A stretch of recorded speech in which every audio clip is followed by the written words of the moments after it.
पुण्यातील जमीन व्यवहार प्रकरणी नैतिक जबाबदारी स्वीकारून राजीनामा द्यावा अशी मागणी एकनाथ खडसेंनी अजित पवारांकडे केलेली आहे। तर हेमंत गावंडे यांना राजकीय वरदहस्त आहे असा आरोप देखील त्यांनी यावेळेला केलेला आहे।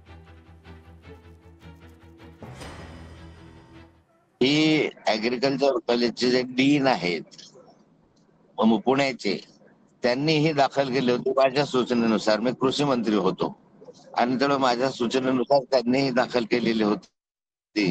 आता डीनने दाखल केली, मी सूचना केली, मी पोलिसांना सांगितलं। त्यानंतर हे आज 10 वर्ष आपण 8-9 वर्ष झाले याची तक्रारीची नोंद होत नाही, चौकशी होत नाही। कोणाचा तरी संरक्षणाच्या पाठीमागे असल्याशिवाय हे होऊच शकत नाही। हेमंत गावंडेला राजकीय संरक्षण असेल किंवा अन्य संरक्षण असेल, त्याशिवाय त्यांनी एवढे उद्योग केलेच नाही।